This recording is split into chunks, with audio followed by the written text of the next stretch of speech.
O Senhor é meu pastor, nada me faltará. Caminhar me faz em verdes pastos. Guia-me mansamente a águas tranquilas, refrigera minha alma.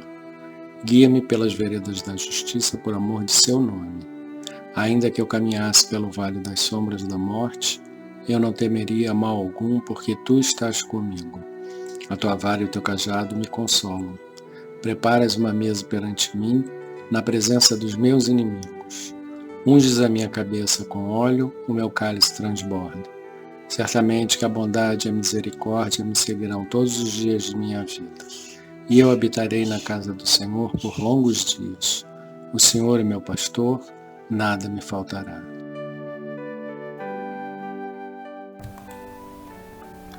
Salve Maria, Senhora do amor que ampara e redime. Ai do mundo, se não fora a vossa missão sublime. Cheia de graça e bondade, é por vós que conhecemos a eterna revelação da vida em seus dons supremos. O Senhor sempre é convosco, mensageira da ternura, providência dos que choram nas sombras da desventura. Bendita sois vós, Rainha, estrela da humanidade, rosa mística da fé, lírio puro da humildade. Entre as mulheres, sois vós a mãe das mães desvalidas, nossa porta de esperança e anjo de nossas vidas. Bendito o fruto imortal da vossa missão de luz, desde a paz da manjedoura às dores além da cruz. Assim seja para sempre, ó Divina Soberana, refúgio dos que padecem nas dores da luta humana.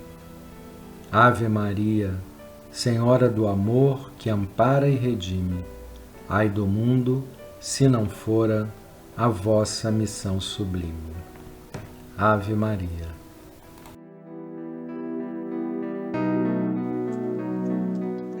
Pai nosso que estás no céu, santificado seja o vosso nome. Venha a nós o vosso reino. Seja feita a vossa vontade, assim na terra como no céu. O pão nosso de cada dia nos dai hoje. Perdoai as nossas ofensas, assim como nós perdoamos a quem nos tem ofendido. Não nos deixeis cair em tentação e livrai-nos do mal. Amém. Ave Maria, cheia de graça, o Senhor é convosco. Bendita sois vós entre as mulheres. Bendito é o fruto de vosso ventre, Jesus. Santa Maria, Mãe de Jesus, rogai por nós, pecadores, agora e na hora de nossa morte. Amém. Saudamos a Trindade Divina, Pai, Espírito Santo e Espaço Virgem. Saudamos o Cristo, Filho unigênito do Pai. Saudamos o amor divino, força que cria, mantém e renova todo o universo. Pedimos, Pai, por todos os seus filhos que vivem neste planeta, encarnados e desencarnados. Pedimos pela paz no mundo, entre povos e nações. Pedimos pelos mais necessitados, que o seu amor possa atender às suas necessidades. Pedimos pelas crianças do mundo e, em especial, por aquelas que não têm um lar para morar e uma família para amar e serem amadas.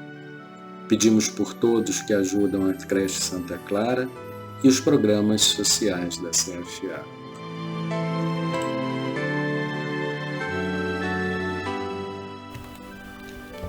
Da sabedoria do Evangelho de Torres Pastorino, a conversa com Nicodemos. João capítulo 3, versículos 1 a 15. Havia um homem dentre os fariseus chamado Nicodemos, chefe dos judeus. Este veio ter com Jesus de noite e disse-lhe: Rabi, sabemos que és mestre vindo da parte de Deus, pois ninguém pode fazer essas demonstrações que fazes se Deus não estiver com ele. Jesus respondeu-lhe: em verdade te digo, que se alguém não nascer de novo, do alto, não pode ver o reino dos céus. perguntou-lhe Nicodemos: como pode um homem nascer sendo velho? Pode porventura entrar pela segunda vez no ventre de sua mãe e nascer? Respondeu Jesus: em verdade te digo, que se alguém não nascer de água e de espírito, não pode entrar no reino de Deus. O que nasceu da carne é carne, o que nasceu do espírito é espírito. Não te maravilhes de eu te dizer: é-vos necessário nascer de novo, do alto. O Espírito age onde quer, e ouves sua voz, mas não sabes de onde vem nem para onde vai. Assim é todo aquele que nasceu do Espírito. Como pode ser isto? Perguntou-lhe Nicodemos. Respondeu-lhe Jesus: tu és o mestre de Israel, e não entendes estas coisas? Em verdade te digo, que falamos o que sabemos e testificamos o que vimos, e não recebeis nosso testemunho? Se vos falei de coisas terrenas e não me credes, como crereis se vos falar de coisas celestiais? Ninguém subiu ao céu, senão aquele que desceu do céu, a saber, o Filho do Homem. Como Moisés levantou a serpente no deserto, assim importa que o Filho do Homem seja levantado, para que todo aquele que nele crê tenha a vida futura. Um dos episódios mais instrutivos em qualquer plano que se consiga compreendê-lo. Passa-se o fato com um fariseu de nome grego, Nicodemos. Era doutor da lei e chefe dos judeus, o que indica pertencer ao Sinédrio. Procura Jesus à noite, hora mais propícia para uma conversa particular, acrescendo a circunstância da prudência de não ser visto. Nicodemos dá a Jesus o título de Rabi, tratando-o como igual, e explica as razões por que o considera também doutor da lei. As demonstrações de obras e palavras. Jesus fala em nascer de novo ou do alto. A palavra grega pode ter os dois sentidos. João o emprega geralmente no segundo sentido. Os pais da igreja grega e alguns modernos preferem do alto. Os pais da igreja latina e outros modernos opinam por de novo. Um e outro sentido cabem perfeitamente no contexto. Jesus inicia a conversa afirmando que ninguém pode ver no sentido de conhecer, ver com a mente, identificar-se e, portanto, viver o reino dos céus, se não nascer de novo ou do alto. Nicodemos indaga como pode nascer pela segunda vez um homem velho, se poderá voltar para o ventre materno. Esta pergunta revela que o mestre de Israel entendeu de novo, sem a menor dúvida. O Rabi não retira o que disse, ao contrário, confirma-o, especificando que o nascimento deverá ser de água e de espírito, e dizendo mais, que o que é carne nasce da carne, e o que é espírito provém do espírito. E repete, é necessário nascer de novo, ou do alto. Depois acrescenta, o espírito age onde quer.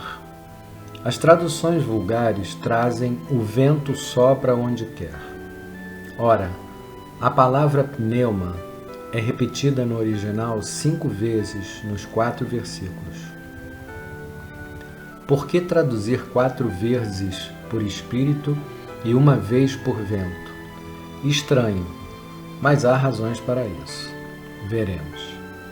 Jesus muda de tom, torna-se mais solene, eleva os conceitos e entra em assuntos mais profundos. Admira-se que Nicodemos não entenda.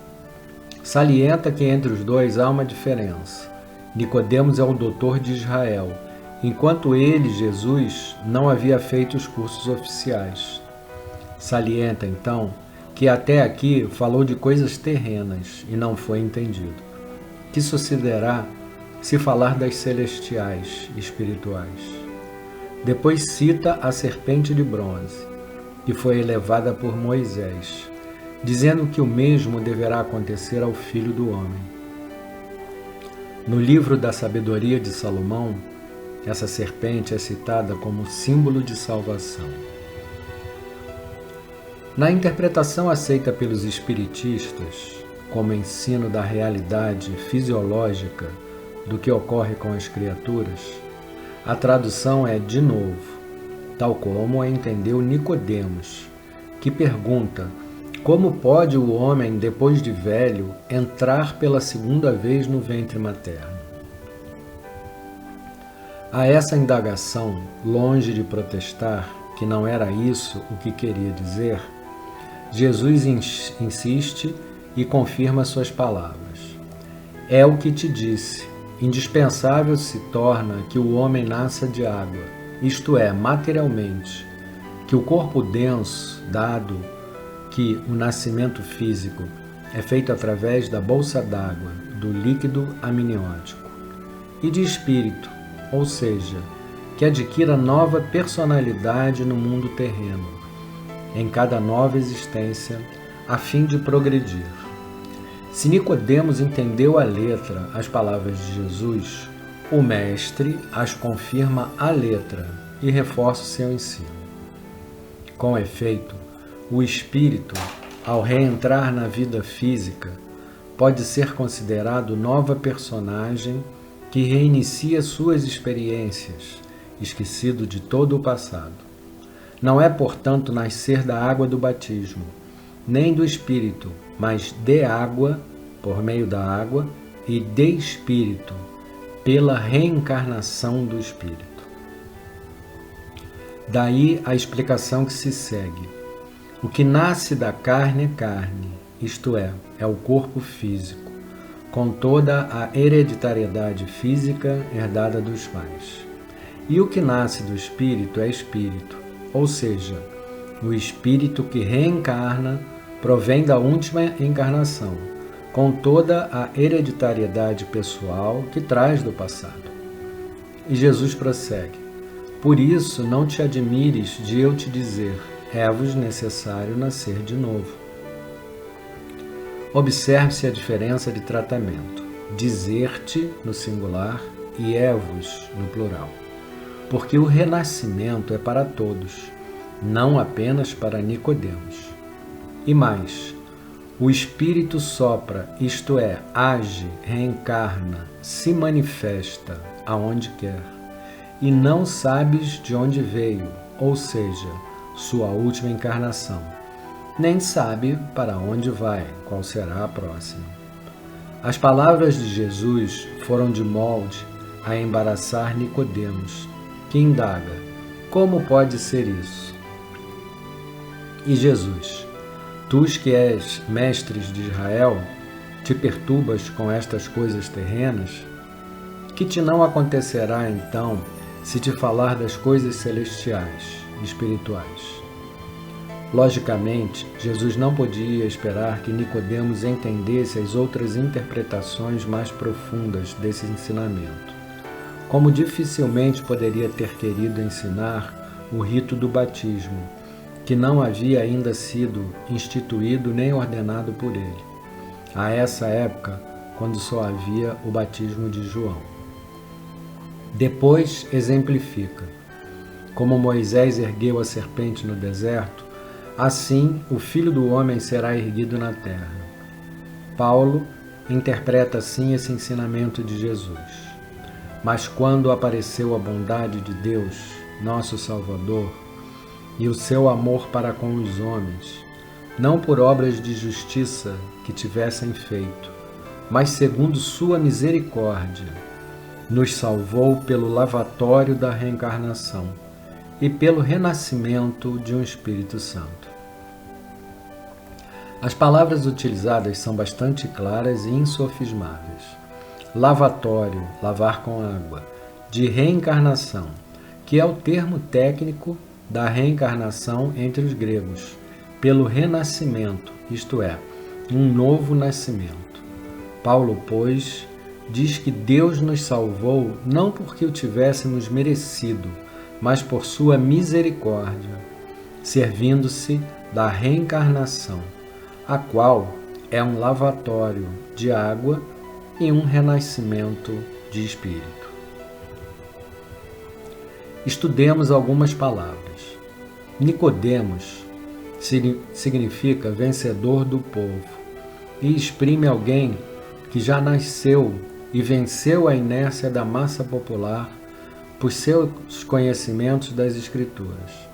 Já se destacou do vulgo profano, superando sua natureza inferior. De noite, talvez signifique que Nicodemos procurou o Mestre em corpo astral ou mental durante o sono físico. Nessa condição, ser-lhe-ia possível manter conversações mais detalhadas. E João poderia ter assistido a ela, pois algumas cenas dos evangelhos foram assistidas nessa condição, por exemplo, a transfiguração. Pedro e seus companheiros, Tiago e João, estavam oprimidos de sono, mas conservavam-se acordados. Nesta interpretação, descobrimos um sentido diferente do diálogo literalmente entre os dois.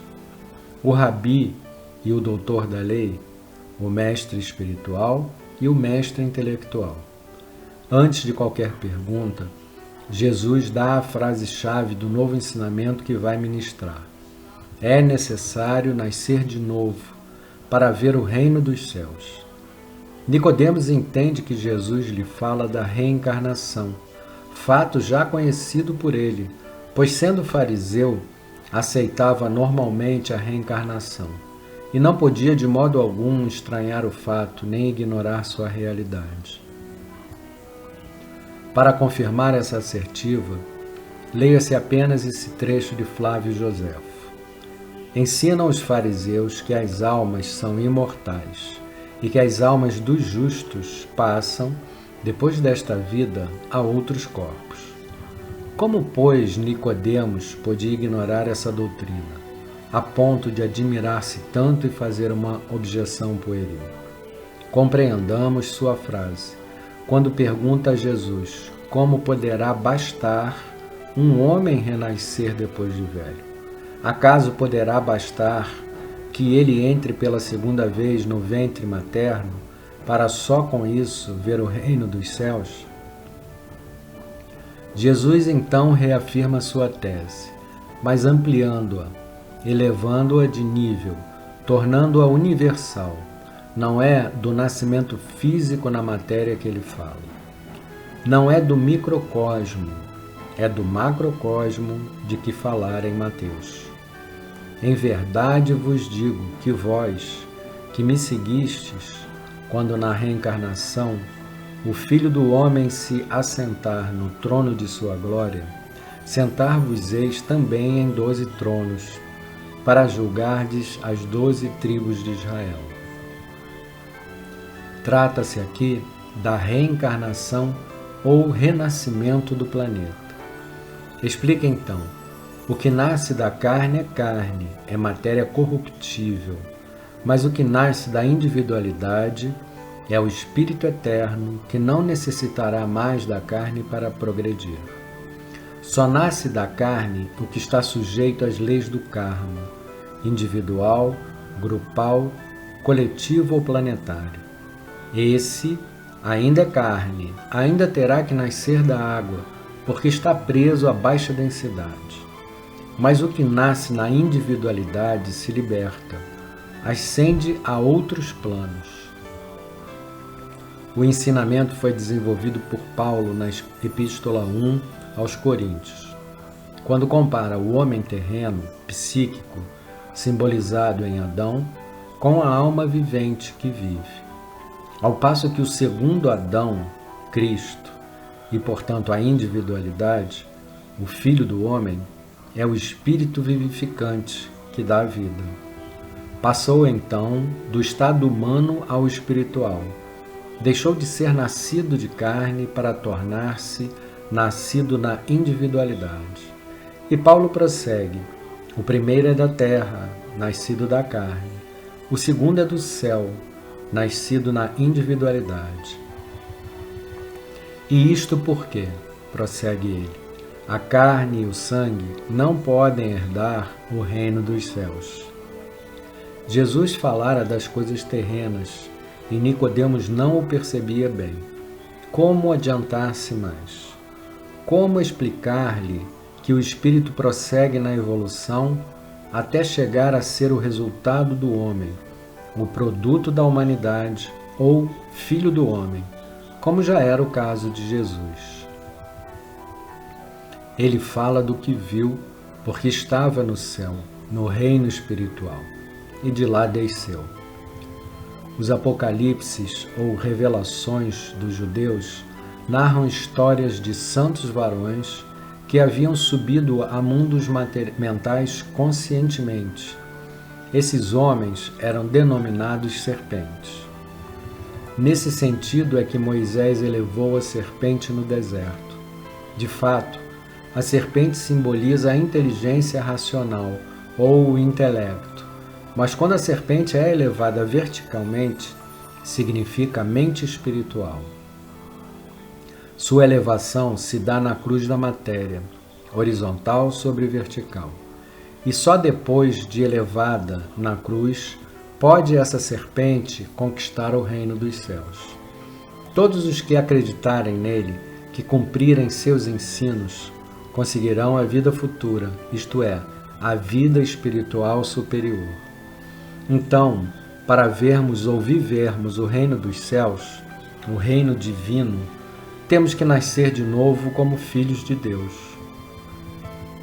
Jesus, a individualidade, ensina ao homem que venceu o povo comum, isto é, a personalidade já evoluída acima do normal, que para conseguir o encontro místico é necessário nascer do alto, na individualidade. A personalidade é pura carne, é matéria, mas a individualidade é celeste, é espiritual. Se renunciarmos ao nosso eu pequeno, renasceremos do alto, viveremos no reino divino, não mais no reino humano.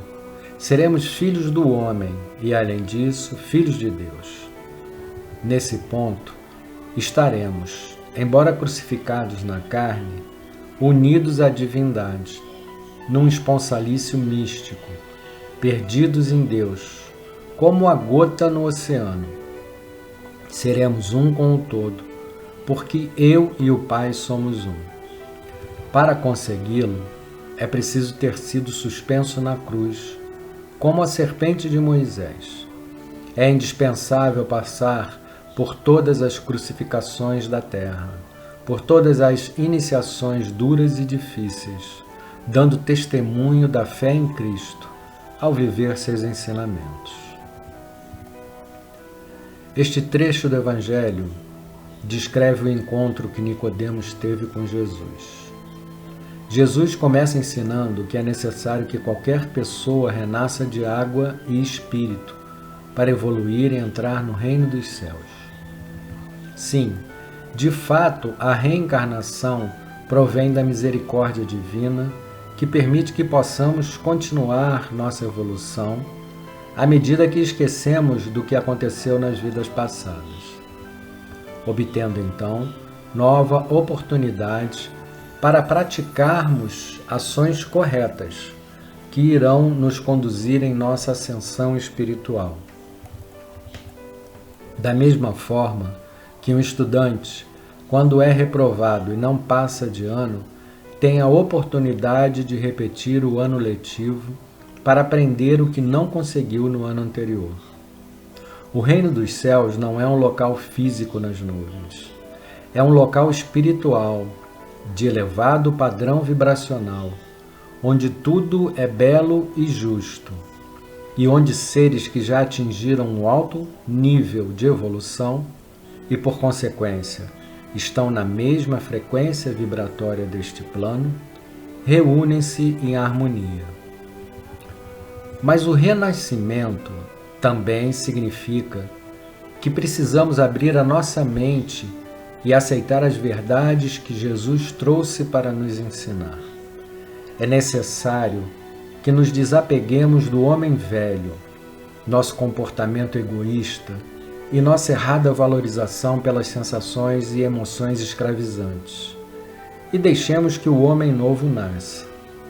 Ou seja, precisamos fazer uma mudança mental, abandonando definitivamente os conceitos ultrapassados que nos impedem de evoluir. Sendo assim, é de extrema importância que despertemos da ilusão em que continuamos insistindo em permanecer, tal como num sonho irreal onde nos recusamos a acordar. É necessário revermos todos os nossos conceitos de conduta humana sob a perspectiva de nossa realidade espiritual, aprendendo a dar valor àquilo que nos libertará do jugo das encarnações provatórias. Senhor, faz de nós um instrumento da sua paz. Onde houver ódio, faz com que eu leve o amor. Onde houver ofensa, que eu leve o perdão. Onde houver discórdia, que eu leve a união. Onde houver dúvida, que eu leve a fé. Onde houver erro, que eu leve a verdade. Onde houver desespero, que eu leve a esperança. Onde houver tristeza, que eu leve a alegria. Onde houver trevas, que eu leve a luz. Ó Mestre, faz com que eu procure mais consolar que ser consolado, compreender que ser compreendido, amar que ser amado, pois é dando que se recebe, é perdoando que se é perdoado, e é morrendo que se nasce para a vida eterna.